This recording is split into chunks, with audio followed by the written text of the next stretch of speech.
In this video, I'm going to be programming a maze solver that uses depth first search. I'll write it from scratch.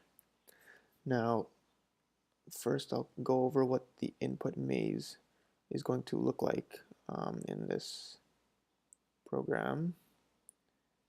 So I have one prepared already. So this is what it's going to look like, the input.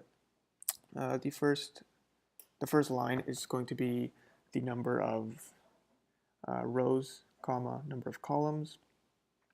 The maze is going to start on the next line. The pluses are walls, S is your start, and G is your goal. And in this maze, just to make our lives a little bit easier, it's going to be surrounded by walls. It has to be surrounded by walls, just so we don't have to worry about bounds checking for now. So let me open up a new file, and I'll save this as maze solver. Let's see. Save it in this thing that I have. Okay. So we're going to have some print statements. So we're going to need to include standard input output. And I'm going to be making use of the heap.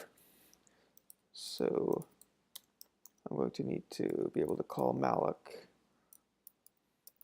Okay, that should be it for headers. I'm going to be storing the maze, and we can go back and see there. I'm going to be storing them as characters. So it's going to be a 2D array. I'll just call it maze. We're going to have, we're going to need to store the number of rows and columns in the maze. So int rows, int calls.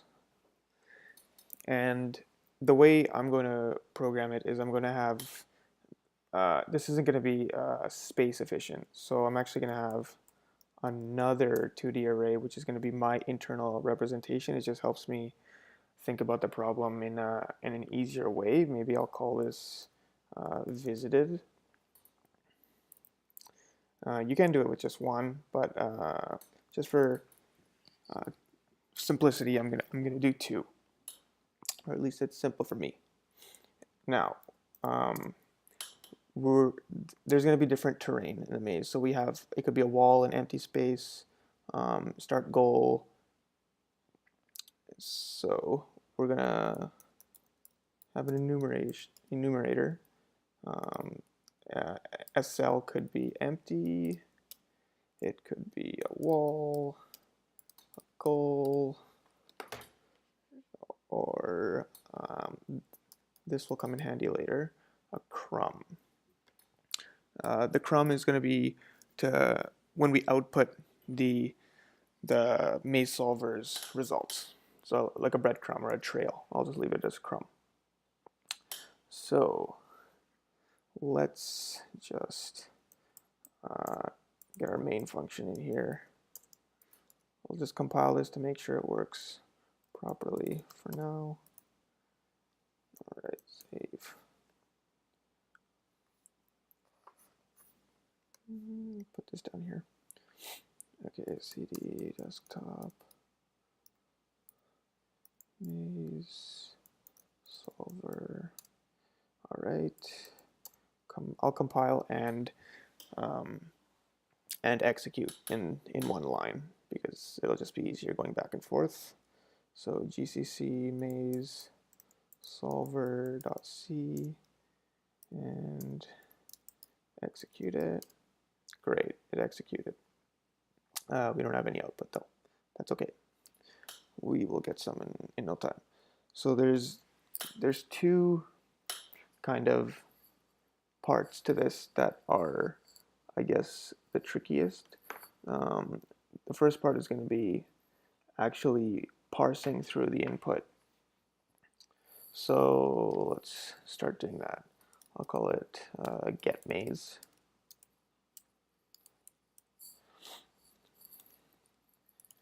And we're going to be given as input the file name. All right. So what are we going to want to do first? First, we're going to want to grab the boundary, or sorry, the rows, number of rows and number of columns. We're going to need to keep track of the current character that we're reading. We're going to need to, or at least the way I'm going to tackle it is I'm going to record in this it's a string that's eventually going to be eventually going to be converted to an integer, and that's where this rows is going to get filled. So the way I have it is we can only store the number of rows and number of columns each can only be 2 digits. So we have 3 spots because the third part of this rows string is going to be the string terminator. And we're going to do the same for the columns.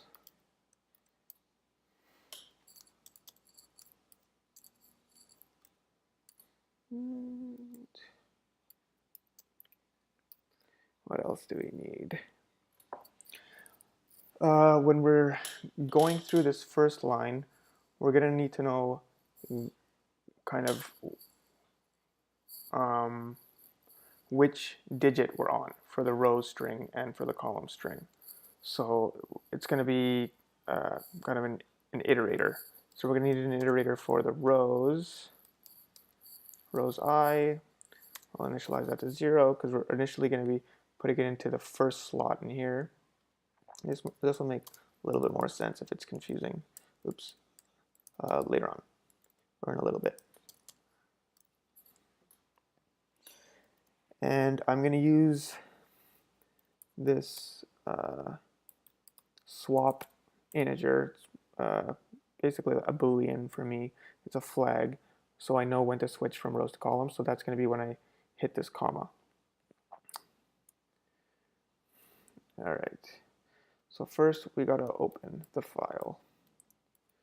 We'll just call it file. Fopen, file name, and we're going to be reading it.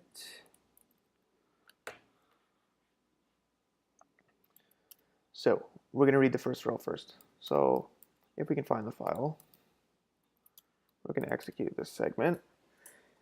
And inside this, we're going to grab a character.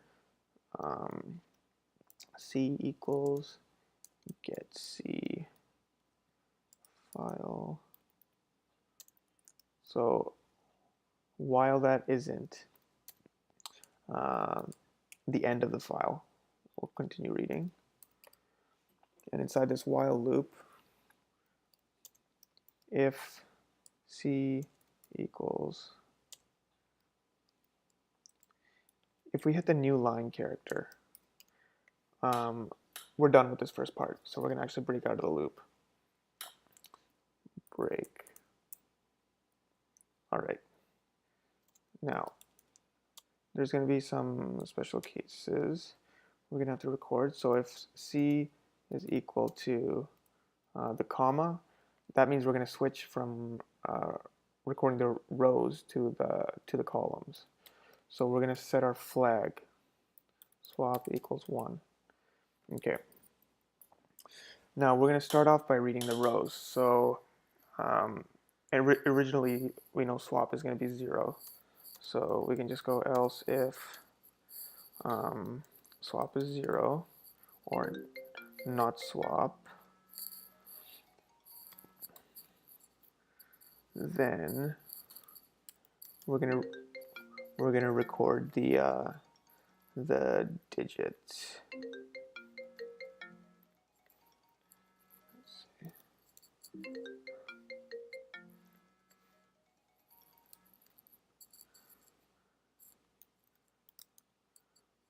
Rows I.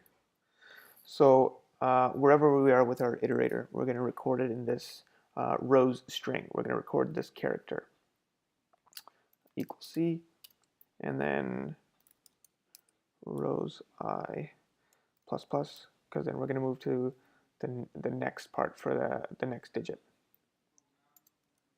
and then if swap is set, we're going to be recording the columns. So call calls s calls I calls I plus plus. Okay, and that's it for the first line. Once we hit the new line character, we know we're actually going to need to record the maze and not these. Let's make sure this part is working so far the way we want it. So let's call get maze, and we're gonna enter the file name for the maze, which is maze.txt. They're in the same folder, if you recall. It just makes things simpler. And then let's print out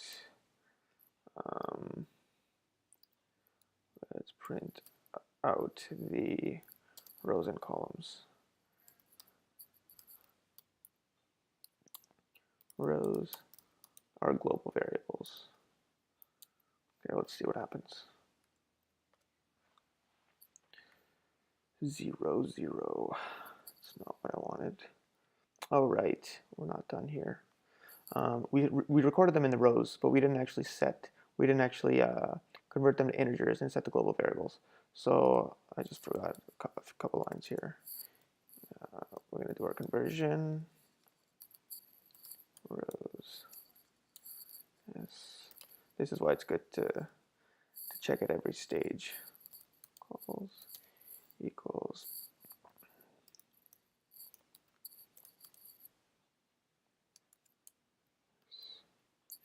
All right, now let's check it out. Okay, 1220, great, just what we wanted. So our global variables are set. We're done with this first part.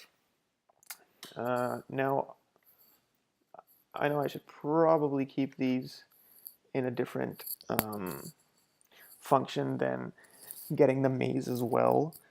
I didn't do it here though because I'm gonna have to find the new line character again if I do the maze, and then kind of skip over it. Like I have to iterate through this first part again until I find the new line, and then start recording the maze. While I already have the file open here, I haven't closed it, which I maybe should have done, but I haven't closed it yet. So while it's open, I might as well record the maze. And I have all my variables. I'm going to be reusing some of these variables that I've set. So before we can actually go ahead and record the maze, we're going to be making use of the heap because I have nothing set here for the size. I'm letting the user decide the size within some limits. It has to be 2 digits, the rows, and 2 digits for the columns, or up to 2 digits. Okay, so I'm gonna have to make a new function called allocate maze. This is gonna allocate it on the heap based on the size. So maze equals malloc number of rows times the size of a character pointer. Okay, and now since it's a 2D array, we have to actually iterate through the number of rows. For int I equals 0. If we're going to be implementing this in a different language, it's going to be much easier, but C likes to make things difficult for everything. Okay, so maze I, we're going to have to allocate for the number of columns. Malloc number of columns times size of char pointer again. Okay, so this should allocate our 2D maze, and I'm actually going to need one for visited later on, but I'll handle that later. Okay, so we can go down here. We need to call it alloc maze. That'll do it, hopefully. We'll see, we'll test it. And we're going to need to actually loop through and get the maze. Now, since the file is already open, we know it exists. so we don't need to do if file. For int I equals 0 is less than rows I plus plus. Since it's just a typical 2D array iteration at this point. J is less than calls J plus plus. Get the character that we're currently trying to read. Get C file. Now I should mention when we first hit the new line character here, we already grabbed it, so we know we're going to be starting right here. We know we're going to get that first plus sign when we do get C file, assuming the input is proper. Now let's first take into account what happens if we hit a new line character again. Well, in that case, we're just going to skip it. So C equals get C file. Because we don't want to be storing a new line character in our 2D array. We only want the actual these actual characters that we see, right? Okay, so now all we have to do is set maze ij equal to whatever character we grabbed. Okay, now there's another part here which I actually forgot. You know what, maybe I'll come back to it so it's not confusing. This should be it. Oh right, we need to close the file. Just be proper here. Fclose. Great, and we need to test if this this bulky function actually works and does what we wanted. So we need to print out the maze. So we're going to need to write a function to print it out, which shouldn't be too difficult. It's just going to be a 2D array iteration again, and we'll call that afterwards. Okay, so we'll just name it print maze. Hopefully our global maze has been set properly. For int I equals 0, I is less than rows, I plus plus, and then iterate through each column. For int I, j equals 0, j is less than calls j plus plus. We're just gonna print out whatever character we have in this current element that we can grab, and we know it's a character. We'll leave a space in between maze ij, and then once we get to the new row, we're gonna print a new line character. Printf new line character, and I'm just going to print a new line character also after the entire maze has been printed, just to separate it from the bash commands.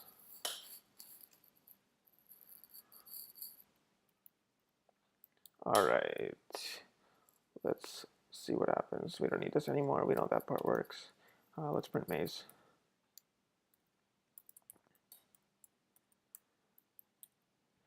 Okay, and there it is. That's our maze. Yep. So there's our maze. It looks a little prettier on the terminal. Now, what I did forget in here, which I'm going to need later on, is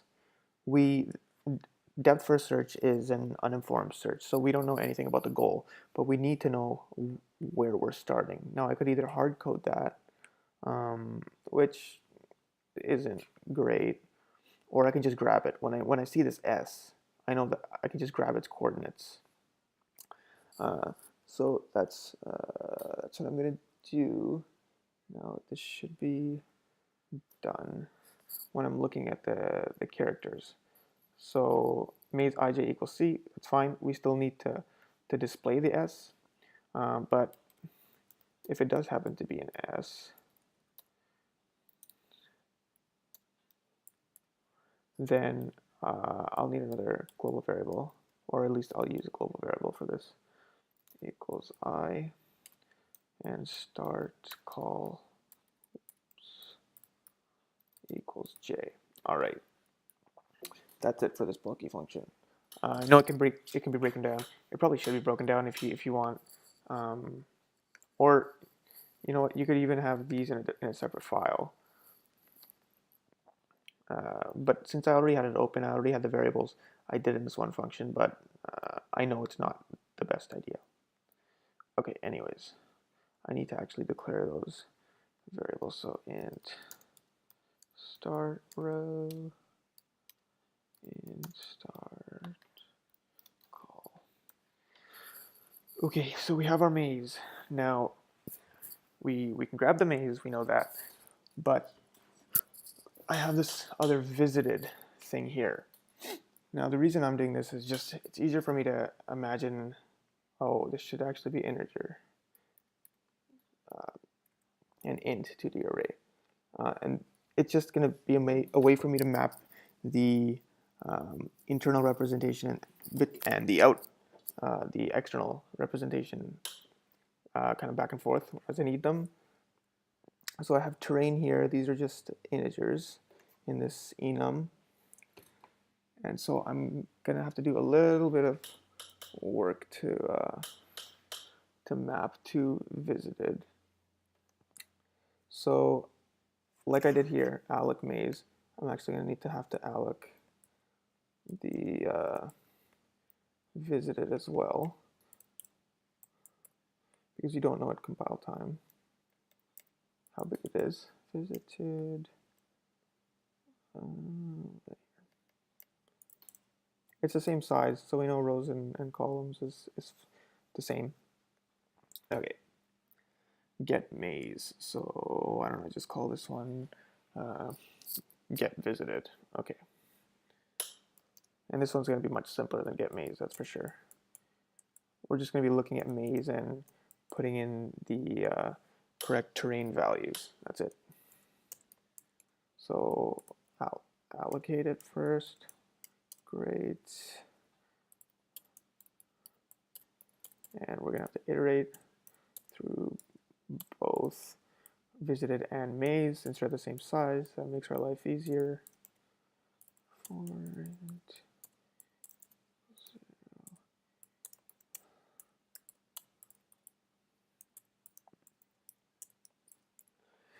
Okay, so we can have a few different values in here. We could have an empty space, we could have a wall, a goal. So let's handle all these cases. So if maze ij is equal to a plus sign, plus sign, then we know it's a wall. So set visited ij to wall. Else if maze ij equals g, then it's a goal. Visited.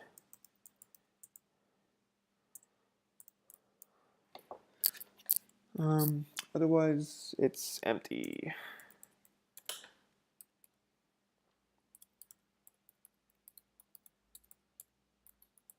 It's an empty spot. We can move to it, and that's it. That's all we need for there. Let's go ahead and print it. We can use a similar function to print maze since we're iterating through it. Just print visited, and it's an integer to the array, not character. Okay. Oh, let's set the name first. Print visited. I'll print them both so we can see what the representation looks like. Print visited. All right. Segmentation fault, fantastic. What went wrong?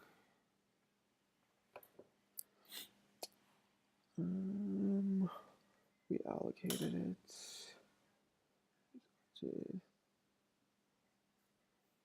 empty.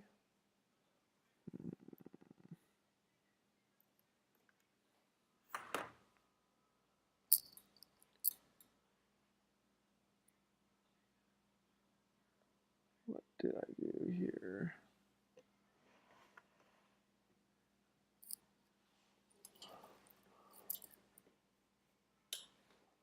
Boy, that's odd.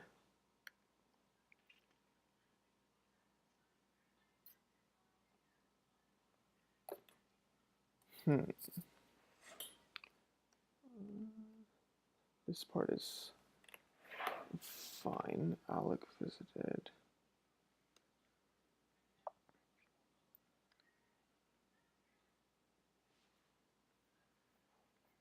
Yeah, that part's fine. It is an integer 2D array, right? It's visited, yes, that's fine.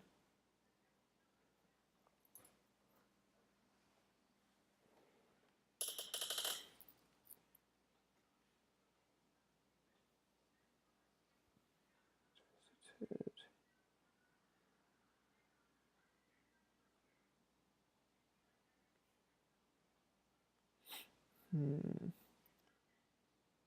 J.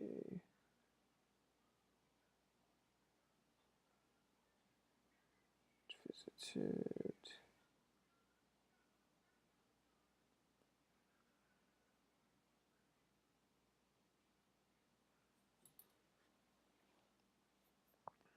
Well, the problem's definitely in here. Oh, right, okay. I didn't actually allocate it. That's the problem. Yeah, okay. I forgot to call get visited. My bad. Get visited. It wasn't even allocated. I was trying to print it beforehand. Okay, makes sense. Not today. Okay. There we go. Here's what we have. Doesn't look great. I won't print this again. Ones are walls, zeros empty space. And we can see our goal is here, the only two. We have our internal representation. Boy, that doesn't look pretty. Okay. So we know it's fine. So we have our internal representation. Now we are finally ready for DFS. This is the second tricky part. And it's not too bad. I think actually parsing through the file is more difficult. But here it is. Let's put it in here. So I'll call it int. It's going to return true or false. It'll help. It's going to use a. It's going to be a recursive function. So I'll just call it DFS. We're going to need the input row and column, int row, int column.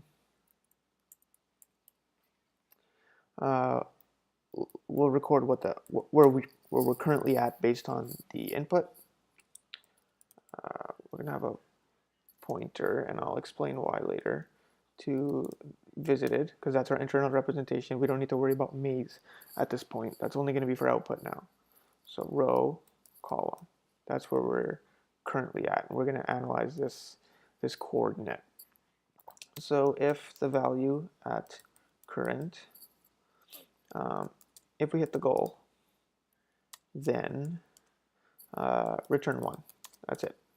We return true. We hit our goal, and we can start getting out of this recursive function. This is one of our base cases. Okay. Now, if the value of current is empty, we're on an empty cell. So let's actually mark it with a breadcrumb.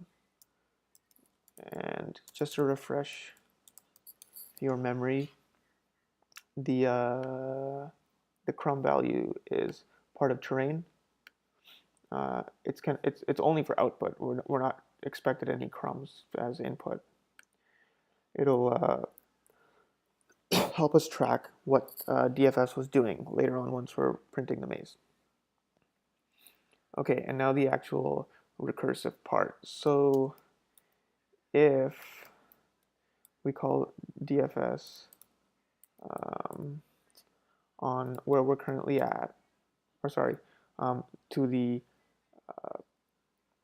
like one level up, if it's true. So this is our starting position. So we're actually going to look to this plus sign here, see if that's if we can actually go there. We actually can, but that's where it's going to start. It'll start top, recursively it'll look top, then maybe I'll go right, then down, then left. So you're going to call it, see if it returns true. If it is, you put down a crumb.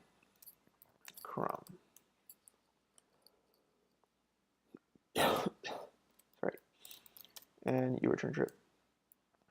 And you repeat this 4 times. We're not going to be going diagonally. You can add that yourself if you're implementing this. We're going to have 4 recursive calls. So what did I say? I said top, then we're going to check right. So we're going to increment row. Leave column, then down. So this just becomes a plus. Then to the left. So we subtract from row in this call.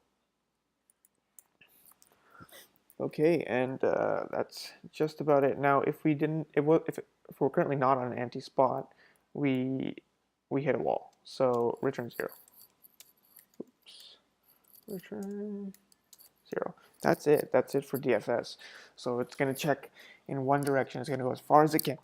As soon as it hits a block, it's going to start backtracking and checking the other spots. So we don't actually need to build a graph of nodes. We can just do it this way.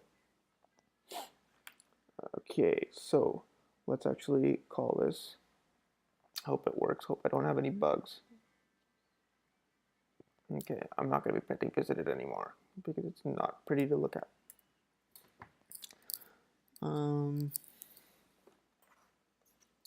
Let me just rearrange this. Since I'm getting maze, I might as well get visited right after. Okay. Now it's called DFS. I'll print it empty and then with DFS. So DFS, we're going to be starting with our starting coordinates, start row, start column, which we already have. That'll be the first part of this recursive call. So we're just going to feed it in those arguments.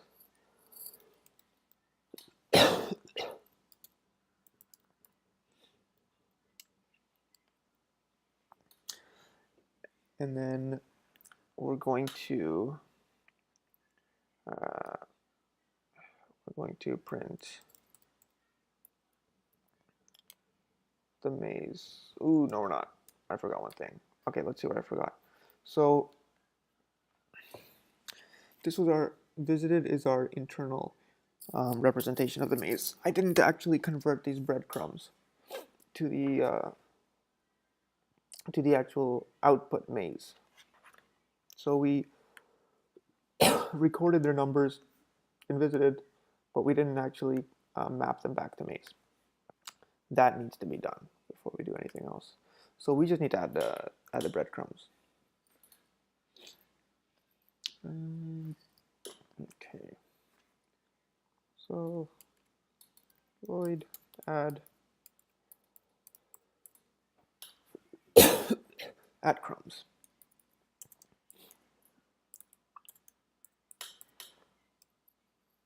And I equals 0. We're going to be taking a look at visited, seeing if it's a breadcrumb. If it is, we're going to map it back to maze. For j equals 0, j is less than calls, j plus plus. All right, so if maze ij is not equal to start. Now, why did I keep this? Because it's actually going to mark it as a breadcrumb the way the algorithm is written right now. So I'm just I'm making sure it doesn't set the start as a breadcrumb. Okay, so if visited ij equals crumb, then maze ij equals, we'll use a dot as for the output crumb. Okay, now we're good. We should be good. So I did DFS. I need to add the crumbs. And I need to print the maze again.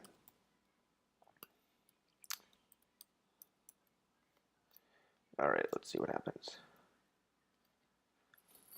And there you have it. There's our maze solver. The order I did it, you can see it's not too great. We can obviously tell it needs to go this way. The dots are everywhere it's searched, not the final path. If you want to do the final path, there's a little trick to this algorithm. You literally need to change one small line. If you need to show both this part and the final path to the goal that I found, then you need to modify the algorithm. But if you just want to kind of switch back and forth really quickly to have a look, all you have to do is change this from crumb to a wall. And what this will do is it'll set it to 0 when it checks backwards, on the next step of the algorithm. So this is the actual final path. Not everywhere it's searched, but the final path. And we could just, maybe we can just move around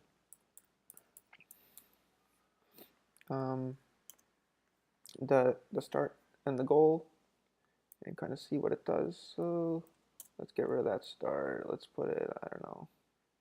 Let's put it here. Let's put it pretty close. Now it found the ideal path. If I put it here, it should also find it. So you can tinker around with it. That's the simple maze solver. Depth first search. It's one of the simpler search algorithms, along with breadth first search.